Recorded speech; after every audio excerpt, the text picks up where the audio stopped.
boa parte do comércio fechada, a população do bairro de Arenoso viveu uma tarde de tensão nesta segunda-feira. Em abordagens pelas principais ruas do bairro, equipes da Rondesp vasculharam pontos em que poderiam ser encontrados suspeitos de participação no crime. No último sábado, 4 moradores do bairro morreram durante uma chacina. 3 amigos comemoravam em um bar quando bandidos chegaram atirando. O dono do estabelecimento também foi atingido e morreu no local. Informações que nós temos que essa barbaridade que aconteceu esses dias foi através de um acerto de contas que um suposto marginal teria uma dívida com outro traficante aqui do Arenoso. Só que não conseguiu cometer o seu desejo e pessoas de bem vieram pagar por isso. Então, de uma forma onipresente, que é uma coisa que infelizmente não pode ser constante, nós vamos ficar aqui permanentemente enquanto a Delegacia de Homicídio, através do seu trabalho, identifica os criminosos. Este homem, que foi encontrado com um ferimento na barriga, foi preso como suspeito. Ele portava uma carteira de CPF e um canudo que estavam sendo utilizados no consumo de cocaína minutos antes da abordagem. A busca continuou pela localidade conhecida como Beira Rio, onde a polícia entrou em imóveis usados como esconderijos e revistou moradores. Neste matagal, 2 menores também foram apreendidos, um deles com uma perfuração de tiro na perna direita. Quando a pessoa dispara qualquer arma de fogo, fica resíduo de pólvora na mão, entendeu? A gente vai fazer esse exame em você. Então você está me dizendo que você não disparou.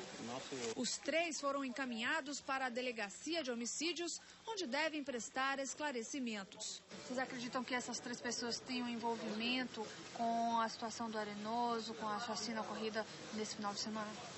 É possível que tenham algum envolvimento. Inclusive um deles afirmou ser usuário de cocaína, o outro está com ferimento na perna por bala de fogo, por arma de fogo, e a gente vai estar conduzindo para verificar. Vocês observam que tem a participação, tem o tráfico de drogas, tem droga pelo meio. Hoje, faz 5 anos que foi implementada a lei antidrogas no nosso país. Cresceu em quase 90% o número de prisões aqui no nosso estado, na Bahia. E para falar sobre isso, eu convido aqui, por favor, Dr. João Apolinário. Ele é especialista em segurança pública, venha, pode vir, e também é doutor em desenvolvimento social. Bom dia, bem-vindo, obrigada. Ele fez um estudo, estava me contando aqui no intervalo, em 2004, fazendo uma relação com a criminalidade do Rio de Janeiro e a nossa terra. De lá para cá, o que já dava para a gente visualizar em relação ao que acontece hoje?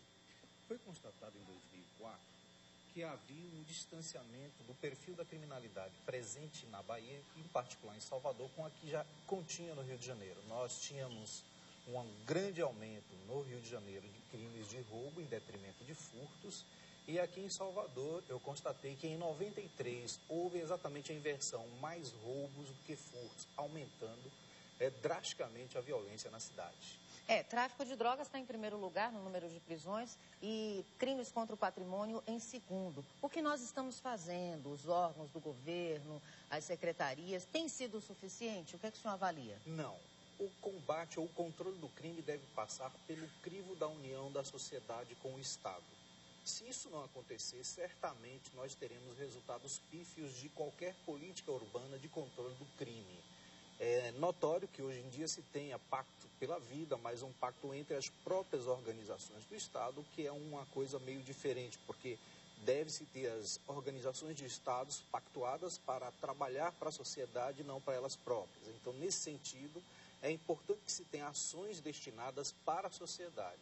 Esse estudo que o senhor fez sobre a imitação do crime pode ser um motivo desse crescimento assustador do número relacionado ao tráfico e essas coisas?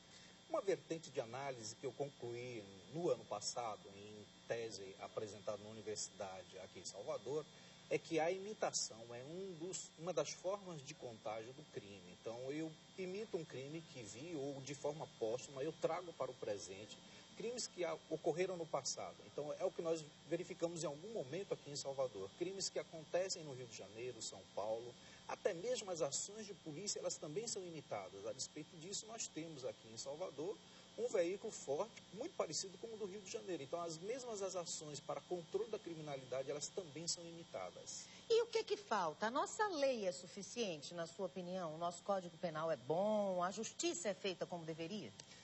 Em verdade, sim. As leis são ótimas, elas devem ser cumpridas. O que nós não temos é um bom sistema penal. A nossa cadeia é deplorável.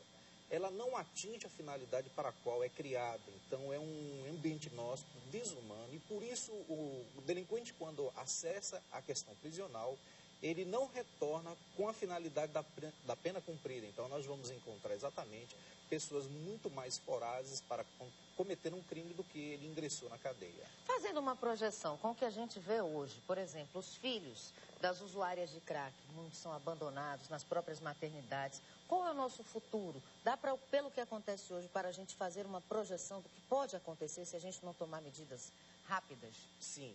É notório que nós já estamos enxergando hoje em Salvador uma criminalidade cada vez maior. As nossas cidades interioranas, elas já se encontram sitiadas em alguns momentos.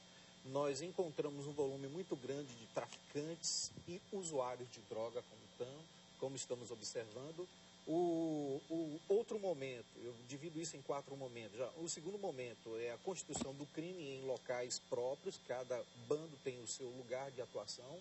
Um terceiro momento, já em fase, que é a anexação desses criminosos por domínios de território, que vem exatamente a matança de grupos contra grupos.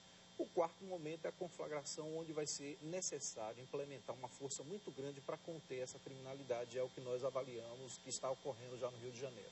A atuação da saúde, né, de um apoio, de um suporte em relação à saúde, pode ajudar a combater a violência também, doutor?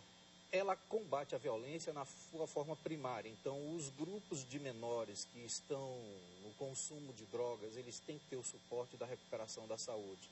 A escola também é outro elemento importante. A gente tem que criar a rede social de proteção escolar, diferente do que tão somente se faz, que é a ronda escolar.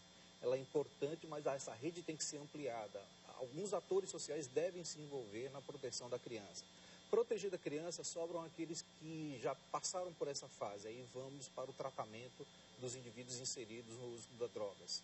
Para o criminoso, então, uma cadeia que consiga realmente atingir o objetivo da pena. Isso talvez tenhamos ações encadeadas, cada um com o seu segmento próprio, a sociedade unida em torno dessa questão que hoje talvez seja o mal do século. Doutor João Apolinário, tem como acessar esse trabalho do senhor na internet ou coisa assim, para que as pessoas que se interessam busquem mais detalhes? Sim, os 2 trabalhos, que é a dissertação e a tese, estão no site do Observatório de Segurança. Observatório de Segurança Pública. Exatamente. Cidades que eu trabalho como vice-líder no observatório, tendo o professor Costa Gomes como nosso líder pesquisador, e lá nós conservamos um rol muito grande de trabalhos relacionados à criminalidade, e lá tem esses 2 trabalhos que eu acredito que eles são bem básicos para a gente começar a compreender a criminalidade na cidade. Tá bom, doutor, muito obrigada, maior admiração pelo trabalho de vocês, e aguardamos que a partir dessas informações